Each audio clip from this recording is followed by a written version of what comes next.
Hello, how are you? Welcome to my channel. My name is Ruth and today I am doing the next installment of Was That Haul Worth It? We all know the answer. No, it's not. This is going to be the year of our Lord 2022. There is quite a lot in it. I don't know if this is going to be all one video or whether I will split it up. I will see. Let me know down below. Do you watch half-hour videos or do you go, Ruth, I've got 10 minutes best. As much as I can give you, and that's fine. Let me know down below. But anyway, we'll crack on with this one. Now, I will say I have a lot of products in front of me, which is good, which means I've kept them as opposed to decluttering them, you know, so that's better than some years for sure. But there still is a lot decluttered as well. So let's start. First item I have here in front of me, and just to bear in mind, these are items that I have a record of purchasing. Now, I have had started inputting into a spreadsheet in 2022, and that definitely has helped now with this series, kind of getting more accurate. But there's still items I would have missed, you know, things I picked up and forgot to write in the spreadsheet, or wrote in the spreadsheet and didn't write the year and now I can't remember. Things like that. This is what I have a record of, what I'm certain I bought that year. I've probably missed some items. Just so we're clear. So first off is the e.l.f. Luminous Putty Blush. This is in the shade Saint Bart's. This is a nice shade and a nice enough formula. I don't mind it. It's I bought a coral one that was on sale. It was like €2 or something. It's not as nice, but I think this one is quite nice. You know, you think looking at it, oh Lord, that's going to be heavily pigmented. But it's not that bad. It's actually quite easy to blend out and quite a pretty shade. Does she have anything to wipe her hands on? No, she does not. Why would she be prepared? So yeah, I said nice enough, but nothing mind-blowing. I like the shade because it is a bit different from what I have. So that's why it's been kept in my collection. Next up was the Halo Glow Liquid Filter. I said I absolutely love this. It is my fave of this style of product. A tad expensive for drugstore. Now, the one that I purchased then, I've actually since given to my mom and I've repurchased, but this is essentially what it is. And I just feel of all of these kind of products that I've tried, and I have tried an awful lot, including the Charlotte Tilbury Hollywood Flawless Filter, I find this, for the price, for the coverage, for the glow, is just the best. It's just the best. I just think, I have others that you'll see here in a minute, and while they have the glow, they don't quite have the coverage that this has. I could wear this on its own without a foundation, and that's what I absolutely love about it. But yeah, so kind of still have, kind of don't. Next up was the e.l.f. Putty, as you can see there was an e.l.f. word, is the e.l.f. Putty Bronzer, because I was so curious about it. I said didn't enjoy the formula or the shade, much preferred the formula in the Mood palette. So I mentioned in my last video that I had the Electric Mood palette, and the bronzer formula in that I felt was much nicer. It just was easier to blend, it looked nicer on the skin, wasn't as stiff, she said. Oh no, she probably didn't say that, did she? She probably would have rather stop. This formula is quite a dense formula. Ah, look it. Stop being naughty. I've decluttered it. I just didn't enjoy it. Next was the Ride or Die Lip Balms. I decluttered. I loved the formula. Absolutely loved the formula. But it was impossible to get the product out. I'd be sitting on it while I was getting ready to warm it up to be able to get it out of the tube. Or I'd have it down my breath. Anything to warm it up before I put it on my lips. I had a couple of colours. I had a clear, I had like a corally peach, and I had like a berry tone, and they were all beautiful, but just impossible to get out of the tube. It was just so thick and just the innuendo, I can't. The hole was too small for it to get out of. Oh Lord. And yeah, it just didn't work for me, and I'm really sad because I really loved it. I tried decanting it into a pot. It didn't work out. It was a mess. I don't know, they were onto something there, because I did buy since they had a new kind of small little tube, and it was much more fluid, if you know what I mean, and easier to get out of the tube, but I didn't enjoy it as much. Catch-22, decluttered. Next up was a Makeup Revolution Brow Powder Stamp and Stencil Kit. I fell for it. Look, I fell for it. Everyone was going on about how great they are and how easy they are to use. And they're just not. And I learned my lesson, because you'd see a lot of people who at the time said, oh, it's brilliant and it's fantastic and it's so easy to use. And next thing they were decluttering them. So, you know, lesson learned. I just couldn't. They were too finiggly, and I could maybe do one eyebrow okay, but trying to do the... Oh, no. Mess. An absolute mess. I said I fell for the hype of the product, like... it was all over the internet. Rubbish. Easy to do one eye, but the other eye always looked shite. Decluttered. Next up was the Makeup Revolution Ultra Cream Bronzer in Light. So as you can see, I was on the hunt for a cream bronzer. And while the formula in this was nice, the packaging was impossible to open. I just couldn't get that thing open. Excuse me, I'm going to put on a bit of lip gloss. I feel like my lips look very washed out. I have the Rare Beauty lip oil in Hope, and it's very pale, and I feel like I just washed my lips out. Anyway, I said even the light was a tad dark, but it was easy enough to blend. My main problem was I couldn't open the fucking thing. And that's so true. I literally would have to get a spatula and try and force it open, and I knew it was going to break, and I hadn't the patience for it. So, as I said, it was a bit dark even in the light shade, so it went. Next up, absolute favourite, and such a steal, because I got it for €11.30. It was on sale. The Sample Beauty, the Equalizer Volume 2 palette. I don't know what's the story with Sample Beauty. They seem to be gone. I don't know who they were a part of even, to try and see if they're doing other stuff under a different name. But just the colour story, sublime. Sublime. The formula, divine. And you know, the feckin', these shimmers, ridiculous. Shut your face. Ridiculous. Just, I can't tell you. I can, because I'm telling you how much I love this palette. And for €11.30, I mean, that is definitely a palette that I do not regret for 1 second purchasing. Love it. Love it. I said absolutely love it. Mattes blend easily. Shimmers, toppers are stunning. True. Still have it. Next up was the e.l.f. Mint Melt Gloss. Didn't enjoy the glitter in it and not very nice on the lips. I thought it might be, I don't know, give a bit of iridescence on the lips or something. No, didn't like it. But I did also buy the Wow Brow Gel eyebrow gel. And I said it's a repurchase, which it is. It's a nice formula, nice little wand on it, which I need because I've only tiny little eyebrows, so I need a tiny little brush. I enjoy the formula, enjoy the shade range. It's a winner. I have a lot of e.l.f. here. I did a lot of e.l.f. orders because I realised you could order from e.l.f. USA, and they have way more products than we have. I mean, I'm mad to get the Halo Glow powder in pink. You can't get it over here. Cannot be got. Those new SPF lip products, can't get them over here. So it's frustrating, and I don't think I can order from the US site anymore. It seems like it keeps redirecting me to the European site, and they're not on the European site. It's very sad, but you know, first world problems. Next up was a shadow set. Do you know the shadow sticks from e.l.f. It was the Blinding Lights No Budge shadow set, and I was heavily influenced by Sarah Rose because she loves these cream eyeshadows. I know I don't. Why did I buy them? Idiot. I think I finally learned that I don't like shadow sticks. I had kept Rose Gold for a little while, but I've let that go now as well.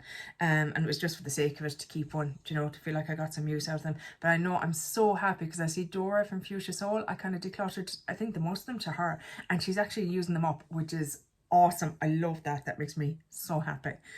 Next was the Anastasia Beverly Hills Lash Brag Mascara. I had got a mini, and I had really enjoyed it. So I bought the bigger size. And I've heard this before with someone else. I don't know, was it a Tarte mascara or something like that, where the mini formula didn't seem to be the same as the full size. And I felt that with the Lash Bag. I felt like I wasn't as impressed by it. I didn't enjoy it as much. I didn't think it did as much, and it was too expensive for what it was. So it was a bit of a disappointment, but I used it up because, you know, it's a mascara. I can use that up unless it's going to flake on me or irritate my eyes. I'm going to use it. And next up was the Urban Decay All Nighter Setting Spray Duo. I usually get this kind of after Christmas and the New Year. They usually maybe have a sale or that, and they usually have a 2-pack after the Christmas. This is my ride or die when it comes to setting sprays. I've not found anything better. I know some people absolutely adore the Charlotte Tilbury one. I had it. It was fine. I don't think it was as good as this. I personally, for my skin type, find that this is the best. I said my absolute staple when it comes to setting spray. I've tried quite a few, but none are as good as this, in my opinion. So I've already used one of the Duo Up, and this is the second one. Next up is the Pat McGrath Labs Blitz Astral Quad in Ritualistic Rose. I was mad to try the special formula, and this looked like a cool way to do it. It was a little quad. I didn't want to buy one of the big mothership palettes because the price on those cost me €46. I said, meh. Don't know what the fuss is about. Some dry and glitteries, others underwhelming. Not for me at the crazy price tag. Rita from 10 Red Lipsticks now has that palette, and hopefully she'll get some joy out of it, because there was no point in me keeping it. I just wasn't using it. I wasn't wanting to reach for it. There was nothing about it that made me go, oh, give me that. Maybe it's me and my capabilities. That's not the word I'm looking for. But yeah, maybe I just wasn't good enough at eyeshadow to make it work. I don't know, but it just didn't work for me. And if I had to work that hard at a palette, no. Next up was the Udenzai Hella palette. Again, an overhyped brand and palette in my opinion. I know that people are going to come for me, because this palette was one of those nearly broke the internet palettes, you know, when it comes to beauty guru kind of palettes. I got it on the second release because everyone was just so excited about it. I had an Udenzai palette. It was okay. I wasn't in raptures over it, but I said, okay, maybe this is different. It was fine. I always say this, my Be Perfect Antidote palette that has greens and yellows and stuff like that in it that I adore. So I said the packaging is incredible, and it was. Oh my God, the artwork, sublime, just chef's kiss, loved it. But I said it just didn't blow me away or entice me to buy more from the brand. So that is gone as well. Hopefully to a home that it loves. It's on the way. Next up is from Primark. This is their pennies. It is their PS brand, and these are the Flawless Glow Radiant Glow Primer Foundation Hybrids. I have 2 shades. I have Honey and Buttermilk. So Honey is for, why are you dazzling? Summer, and that's for kind of winter. But again, it's a similar product to the e.l.f. or Charlotte Tilbury, but not quite as much coverage. So I don't find that I can wear it just on its own with nothing else. But it does give a gorgeous glow to the skin. I love mixing it with foundations. Those are the 2 shades there. You can see they're quite different, so you get a different effect in the winter and summer. But yeah, I thoroughly enjoy them. Thoroughly enjoy them so much that I bought backups, because they're what? €6. €6 for packaging. Solid packaging, doe foot applicator, solid, €6. Where are you off to, Charlotte? Where are you off to? Your price tags. So I have those. I said absolutely love these so much, and I bought backups. I just love how they look on the skin or mixed with foundation. Yep. Next up is actually a foundation that I've decided is right up there, one of my favorites. This is the Fenty Easy Drops. Or Ease Drops, I'm not quite sure how to say it. I said, really love this foundation. Nice and light, but great pigment. Wears really well, and a great shade for me. Will definitely repurchase in a sale. So I know Boots here in Ireland do a Black Friday offer on these. I don't know, is it 10 or 20% off maybe? So I think I would repurchase. I have the shade 7, and I love the way it wears off my skin. I like the way it applies. I think this might be my favourite foundation. And I wouldn't have said that before until I have it in a project and I'm using it consistently and I'm going, yeah, and I'm trying at the moment to work out what makeup I'm going to wear for the wedding. This might go up after the wedding. And I've tried on my other foundations and thicker foundations and keep going back to this and going, no, I think we're going to stick with that. Next up is the Catrice True Skin High Coverage Concealer Hyaluronic Acid Waterproof 18-hour wear. Well, maybe we'll test that out for the wedding. We'll see. I said I wanted, this is a more macadamia by the way. I wanted a concealer close to my skin tone, and this one is very close, and I know it was a favourite formula for a lot of people. It's nice, but I don't really use concealer anymore. I just don't. But I've kept it anyway. I've kind of decluttered a lot of my concealers, and I've kept this one because it is wearable for me. I can make it work, but I just don't use concealer under my eyes. I have too many fine lines down there. I find that an under eye corrector is sufficient. So yeah, and I don't really get breakouts anymore, and that's kind of why I wanted a skin tone colour, so that, you know, I could cover breakouts. But touch wood, I'm not getting them anymore, which is great. Great complaint to have. Next up, this was a very heavily influenced by Makeup Missa. Make Me Up Missa. She loves these, and I can understand why. These are the Revolution Pro. I said these because I actually have a second one, but not yet. Revolution Pro Skin Finish in Luminescence. Actually, I'll show you the opalescence now as well. There's no point waiting. Oh, doesn't want to open. 1 second now. Usually they open okay. So this is Luminescence, and this is quite the light shade. And I use this as a finishing powder on my skin, and I absolutely love it. Has a tiny bit of a sheen to it, not ultra glowy or anything like that. I also bought Opalescent. That's Luminescent. This is Opalescent. This one is a tad darker, and I found it was maybe a bit dark for me as a finishing powder, but I actually love it as a subtle highlighter. Stunning as a subtle highlighter. It just blends into the skin like a dream and just gives a gorgeous, healthy kind of sheen to your skin. So this actually went into my highlight collection, but this is in my skin finishing collection. But I love them both. What did I say? Make Me Up Missa heavily influenced me. Actually love it as a finishing powder. It makes my skin look lovely and glowy. In the same vein, actually, what did I say about Opalescence? Loved Opalescence so much that I wanted the darker shade. It is a bit dark as a finishing powder, but I love it as a subtle highlight. So yeah. In the same vein, we have the Wet n Wild Colour Icon Bronzer in Reserve Cabana. So sad that they've discontinued this completely. You know, when they did the repackaging, I don't know why they just didn't. Do they not listen to consumers or that, or watch any videos and see how many people use this as a finishing powder, as a dupe for like the Hourglass powders? Because I mean, I don't know who they were branding with this shade, because yeah, no, not happening, I don't think. But I adore this as a finishing powder. I just think it is the business. This is my second one. I had another one, I finished it. This is my second one. I found it in a chemist, I think, picked it up, delighted, didn't realise it was gone out of stock. I probably would have bought a second one, but I don't need it because I have other finishing powders with. But yeah, so nice hefty pan in it. Really love it. Don't understand why they didn't repackage and resell it as a finishing powder.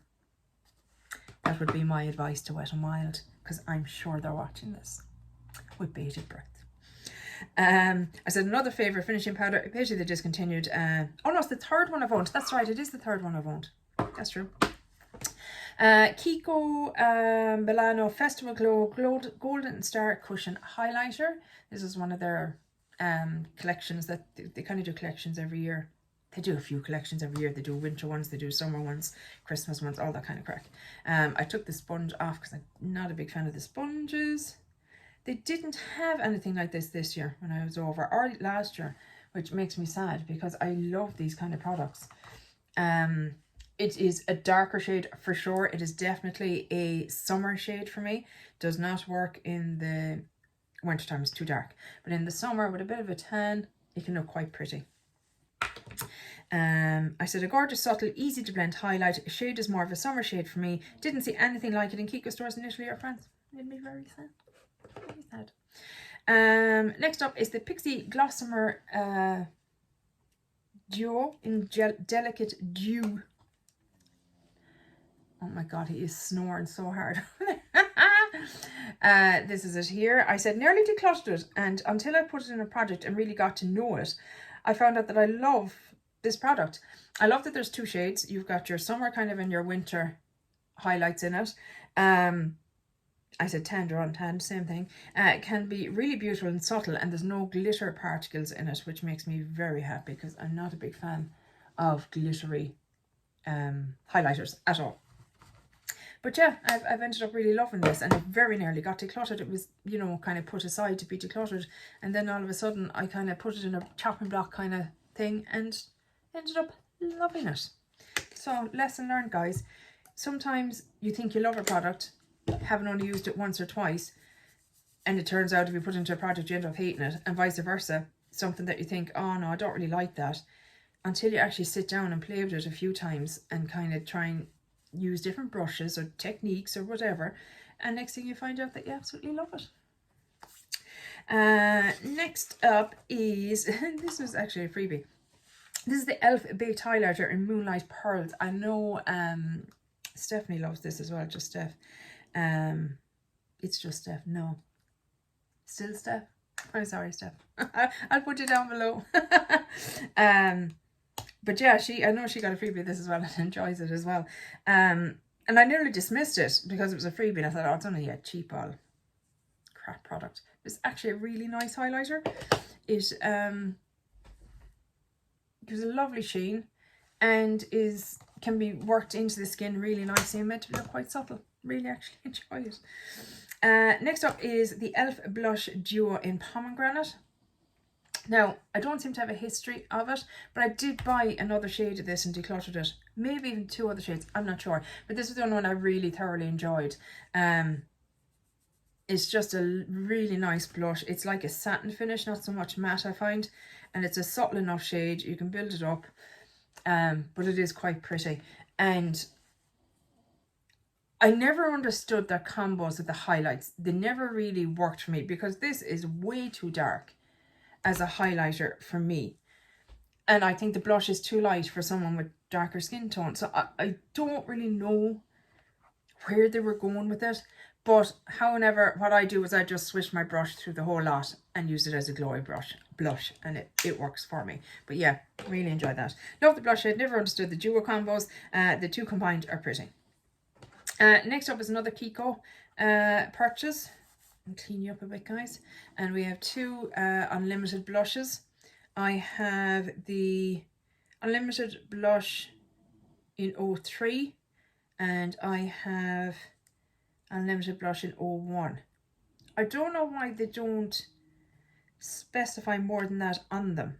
I know you have the shade, but see, one is glowy and one is matte, so I don't know why they don't say that. But this is the glowy one, and it's just, oh, I love it.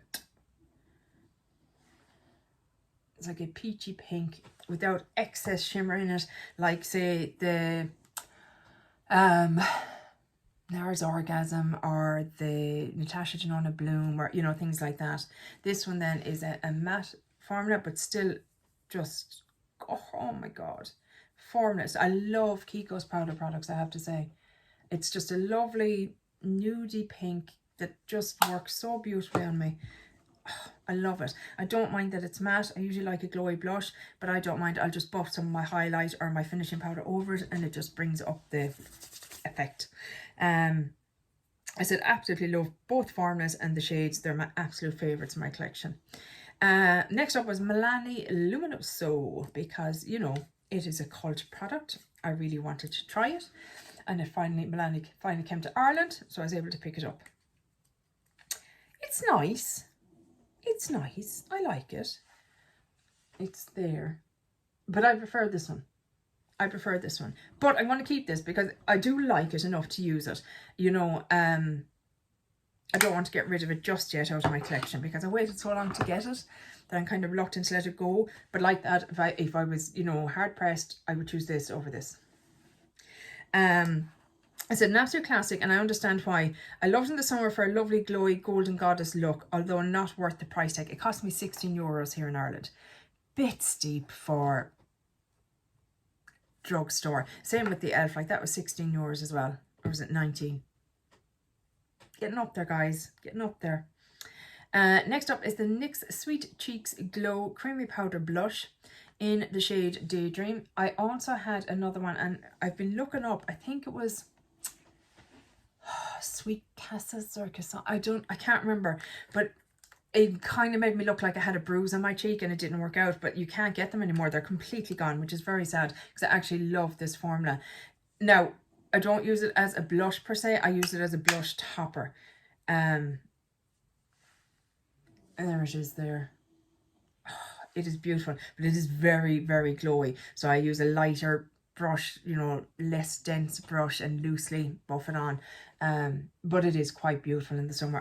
I love a peachy golden blush in the summertime. It's my go-to. Absolutely love Daydream as a blush topper. The other shade looked like bruise. Yeah. So I kept one and got rid of one. Next up was the Milk Makeup Cream Bronzer in Baked. Hi, my name is Ruth and I'm an idiot. Basically, I purchased this. I had the big stick. It eventually went bad. I didn't use it as much as I should have. I went then and bought the smaller one, which I think was nearly the same price as the big one was. I thought I loved it, so when the original went bad, I repurchased. Ridiculous to spend this money on a tiny size, 6 grams. And also, it turns out I didn't love it as much as I thought I did. $25.50 for that tiny little thing. Oh, I'm just an idiot. I'm an idiot. Simple as that.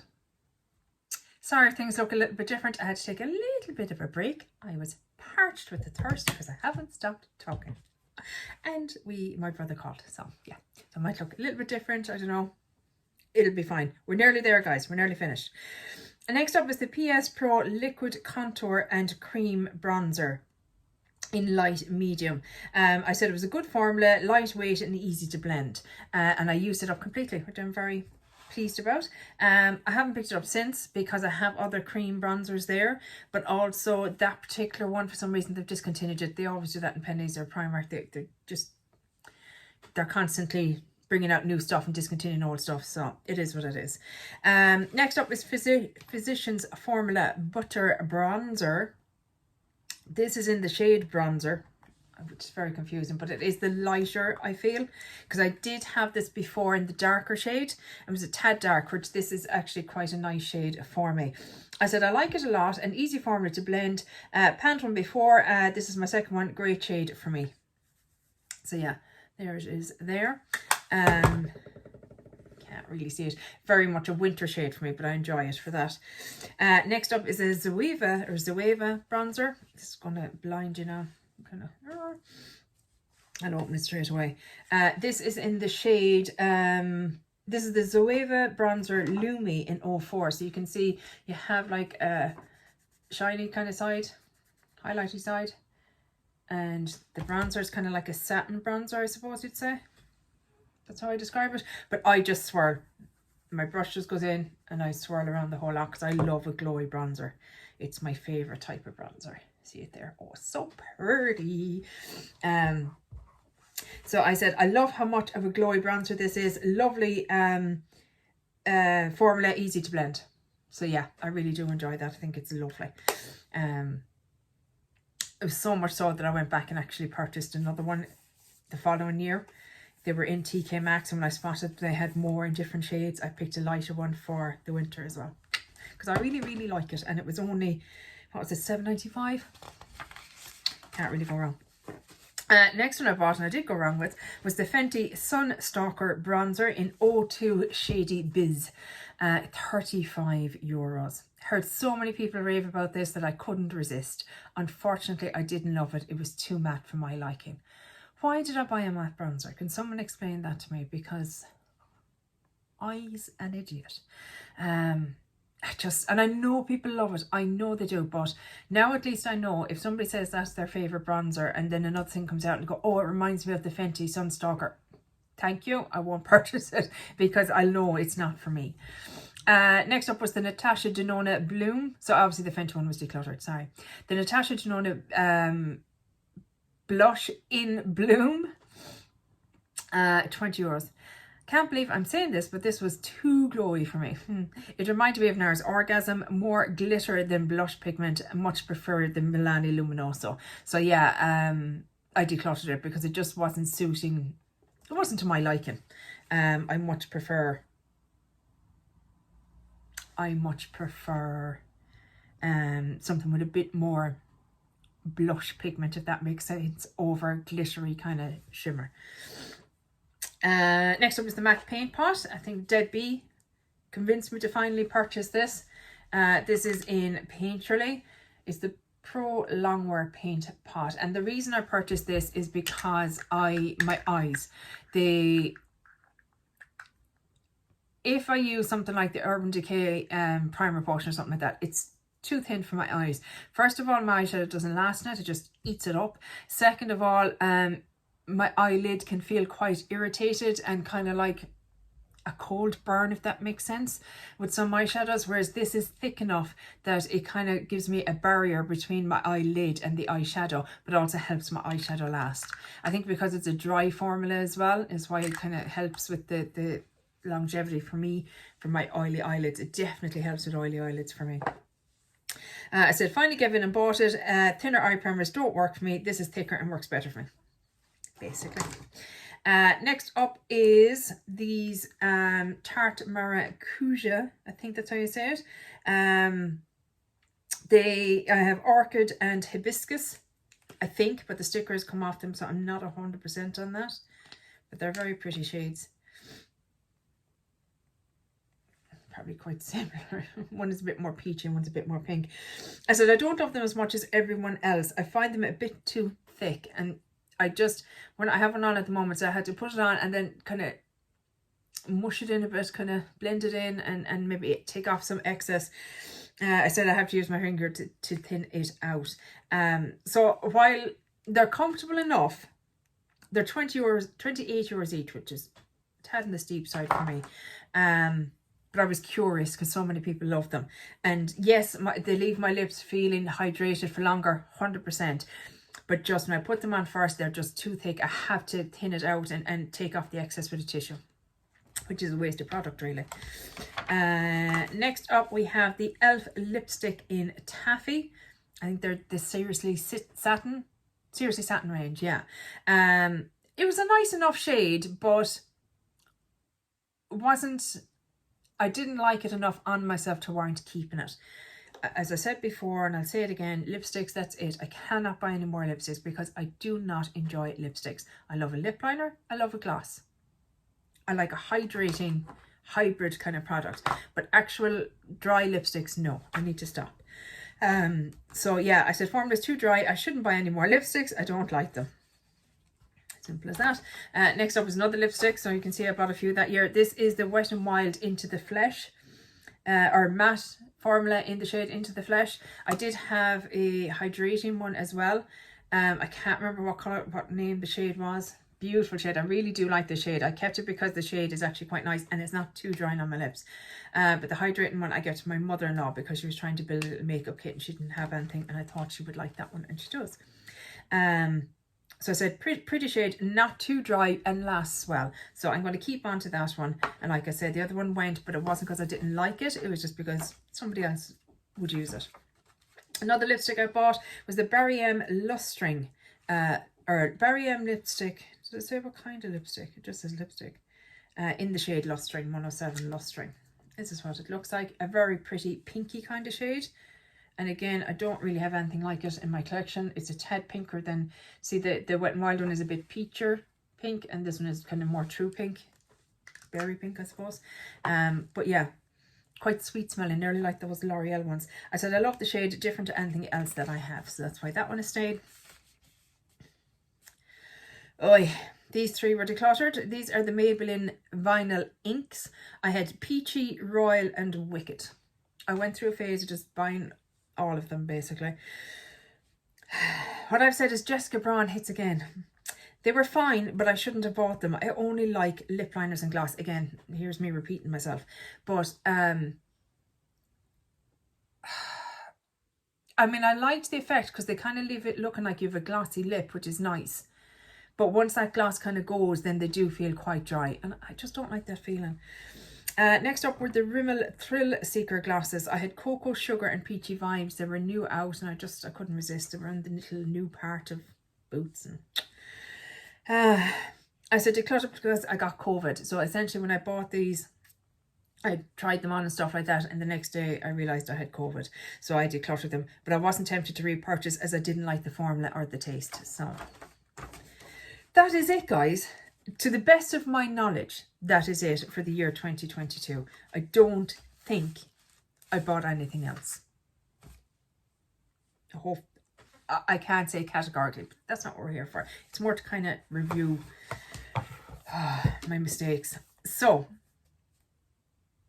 I decluttered 19 items, 19, at a value of $284.79.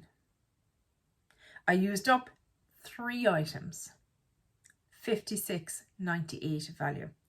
I still have 25 items, so $305.57. So really the goal is to try and use these up. Is that going to happen? Realistically, no. The reason being, you've baked highlighters, you've blushes, you've bronzer. I'm being realistic here. Chances of me finishing those are probably slim, but we're going to give it a good old go. So overall, I spent €647.34. 47 items. But if you think about, of the decluttered, 19 items possibly went to landfill. Yeah, I know some of them went to new homes and stuff like that, but outrageous. I mean, there's people out there that have 19 items in their collection, full stop, for the last 5 years. You know? Yeah. But look, at least I feel like I have learned lessons. Hopefully we'll see that reflected when I do my 2024 year in review, kind of what I purchased and that. Even hopefully we'll see it in the 2023 year that I learned some lessons, hopefully. I'm enjoying doing this series because it's really making me realise, what were you doing? What were you doing, you silly sausage? But yeah, that's it for this video, guys. I know it's a long one. Let me know down below if you got to the end. Will you watch another one this length? Because 2023 is there's quite a bit in it. So would you watch it again in this length, or would you rather it be condensed down, maybe split into 2 like I did 2021? Please let me know down below, because at the end of the day, if nobody watches this, it's educational for me and kind of learning my spending habits. I'd like it to be enjoyable for you too. So let me know. Anyway, that's it for this video, guys. I really hope you enjoyed it, and hopefully I'll chat to you in the next one. Take care. Bye. Slán.